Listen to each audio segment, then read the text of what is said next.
Hey friends, come in the room. Let us go live together.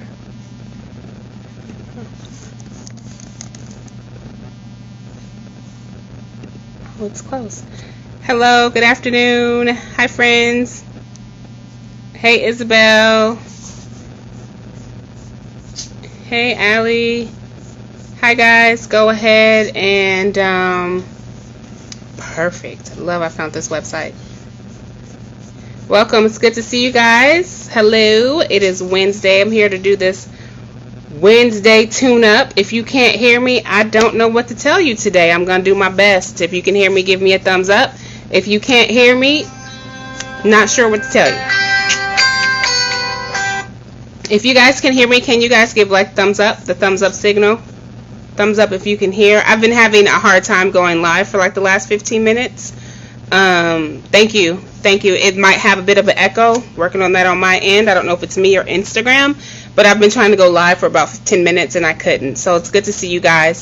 Recognizing that I am a black settler on Paiute land, P-A-I-U-T-E, in Las Vegas, Nevada. For those of you who are new to my work, one of the things that we do in our introductions is that we name the land that we have settled on. We give reverence to the land. We give acknowledgement to the land because this is not our land. This land was colonized by the Spaniards. This land was colonized by Catholics. And there was a process in which there was a process in which the land was taken from the original indigenous folks. And so we name the land that we're settled on to tell the truth, because colonization and decolonization is an ongoing process.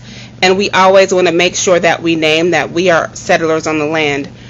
For those of you who don't know much about land reverence, you can Google it. There's the United States even has a whole website around land reverence and land acknowledgement. But thank you so much, Druid, Pagan, Anglo-Saxon land. Well, that's an interesting one. Duwamish land, thank you very much. Chumash territory, thank you very much. That's in Southern California. Duwamish land is up in the Portland, Oregon area, I believe. Or is that Seattle? Thank you guys for giving reverence to the land. Couple of housekeeping. We always talk about being mindful of your mental health while engaging on your anti-racism journey. So just remember that we are actually navigating the pandemics of racism, COVID-19, and mental differences. And so as you take away Olone land, there's my friend, as you continue to live into your anti-racism work, just remember that honor your own humanity and know when to be mindful of when you need to take a break, because racism, COVID-19, and mental differences are truly impacting the way that we show up in community and the way that we show up for ourselves. Also, here on this account, we do not pay attention to the trolls. We block, bless, and report. And so if you see a comment that's not appropriate, just don't engage. Be mindful of the energy that you put into the comments. Be mindful of the energy that you allow to affect you. So block it, bless it, and report it. And if it becomes too much, you can leave the live. But I definitely do my best and really want you guys to do your best to not engage with comments that are probably highly racist, problematic, and uncomfortable. Block, bless, and report. Also, on this account, we don't center whiteness. So for those of you who are new and don't know what that means, I'm going to be brief. A lot of folks like to come in here and compare the work of black anti-racism educators to that of Robin DiAngelo, Tim Wise, and I'm sure there's a lot that I can name, but I choose not to. And so because those are prominent names in this space, we do not center them and or their work because they have made and capitalized off of their experience as educators. And when we think about the tenets of critical race theory, it's rooted in the notion that experiential knowledge, that is the experience of black, brown, and indigenous people of color, are rooted at the core of the work. So just be mindful when you're engaging with us black anti-racism educators on social media. Couple other reminders is that I might say something that might trigger an emotion or evoke an emotion in you, and the invitation is to lean into the discomfort of what I'm saying. Not to run away, but to just engage, right? Because you can do hard things and you can have hard conversations. This is not our platform. We're looking at new and different ways to engage with all of you. So make sure you couple things. Join the mailing list and subscribe to our new YouTube channel where we'll be uploading new content. Those links are in the bio. and engaging content, including podcast episodes, interviews, etc. So before I get into it, it is Wednesday. It is time to tune up. Thank you guys for putting in your land reverence. Also knowing that there's also land acknowledgement, not land reverence or acknowledgement, but reparations. So how are you giving back to our indigenous brothers and sisters? I forgot one thing. Bell Hooks calls us to remember that shame is one of the deepest tools of imperialist, white supremacist, capitalist patriarchy, because shame produces trauma and trauma produces paralysis. That's a quote by Bell Hooks. So remember that we do our best here to not really live into shame, not really to shame others, because for what? And that's why we're mindful of the energy that we put into our journey and energy in our community. So let's tune up. Let's check in. Monday we did some intention setting and we really thought about what we're going to focus on in our journey. Today what I want to remind you guys is that last week we talked and we posted about white silence, and I want to go a little bit deeper on white silence to help you tune up in your middle of your week, and then I'll give a couple of brags and updates that what's happening in the background at Check Your Privilege. So let's get into this. So last week I posted the quote, "White silence is a radical act of violence against yourself." And Desmond Tutu reminds us that when we choose to be silent in moments of injustice, we choose the side of the oppressor. Yes. So when we talk about white silence, we often have to remember that not saying anything is actually upholding white supremacy, or imperialist, white supremacist, capitalist patriarchy, as Bell Hooks has named it, the interlocking systems of domination.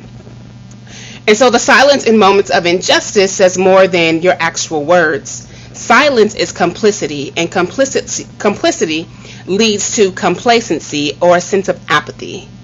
And so you guys have to remember that oh gosh, Isabel, take care. And yes, this video is saved. You guys have to remember there's a few reasons why we choose to be silent. It's not comfortable talking about race. We've been socialized not to talk about race. We've been socialized not to engage in race. We've been socialized to keep conversations about race within a black and white binary that causes, as we can say, when we keep it about the black-white binary, it causes the oppression Olympics, where other groups and groups of color are often marginalized and be blessed. Where other groups of color are often marginalized and kind of can use their levels of oppression against one another. And so we want to always make sure that, oops, got some new love here. It's spam and inappropriate. Sorry, guys. We always want to make sure that we're not remaining silent. We want to make sure that we know that silence is complicity and it leads to apathy and complacency. And so here's why we don't want to be silent on our anti-racism journey. The current climate is proving that you cannot look away, that no matter how hard you try to look a different direction and escape and avoid and dismiss this journey, this call to action, this call to live into the work, you can't. And how do we see that? Well, every time you hear about COVID-19, if you've been on this journey, then you know that there are racial disparities within COVID-19 cases. Every time you turn on the news or the media or you see a hashtag, you can remember that it's currently an attack and an assault on black lives, right? And specifically, we can also name black trans lives, the ways in which we don't talk about the ways that black trans lives are actually dismissed from conversations on race, power, and oppression. So you can't be silent, because what's around you is showing you that silence is complicity and complacency, and you have to speak up for those who can't speak up for themselves. The other reason why you can't be silent on your journey is that you have to remember that to dismantle these interlocking systems of domination, it takes a collective effort. Because we know that Audre Lorde taught us that you cannot dismantle the master's house with the master's tools. Then what that means is that we have to go deeper and go into the collective effort, and that looks like community commitment and consistent action. The work requires relationship, and specifically the work requires relationship, 1, across racial lines, 2, centered from the experience of black, brown, and indigenous people of color, 3, it requires a commitment to the constant in self-interrogation and to the constant action required to do this work. And action looks different for everybody. For some folks, action looks like it's not just reading the book. I'm going to just go deeper. Action can look like volunteering with a Black-led nonprofit organization and saying, hey, I'm a grant writer. I would like to donate my grant writing services to get you some more grants. Action looks like donating your time, right, to our indigenous brothers and sisters who live on reservations for tutoring. Action looks different depending on where you are in your life. Maybe right now it's COVID-19 and you're COVID schooling. Consistent action can look like reaching out to a school that doesn't get as much funding as your child's school gets and supporting other parents with reading supports using the Zoom platform. Consistent action can look different depending on what gives you energy, what drives you on this anti-racism journey. Another reason why we can't be silent on the journey is because we have to remember we're always focusing on social media on what other people are saying and not what the lessons of this work is calling us to do. One of the things that came up when I put the quote up about white silence is, well, I'm trying to get my family to change, and trying to get my friends to change, and I'm trying to get my coworkers to change. And we have to remember that you are not responsible for someone else's journey. So when I say white silence is violence and you ask me, well, what do I do to get my friends and my family engaged in this work? That is not your responsibility. Your responsibility is to be a living testimony, or excuse that language, a living vessel, right, to what it looks like to live into the work of anti-racism. So how do you do that? Well, if you see injustice in your workplace, you don't stay silent, you speak up at work. If you see injustice at your kid's school, you don't remain silent, you speak up about that injustice. The same way you ask for a manager at a store when something doesn't go right and you want to move into action is the same way you need to speak up for Black lives and the call for action. We see it all the time. You go to the grocery store, you go to Macy's, you go to Target, you pull something off, it's the incorrect price, they don't want a price match, they don't want to give you what you saw. You speak up because you thought something was marked off 50% and you get to the register and it's not. Everybody is comfortable doing that.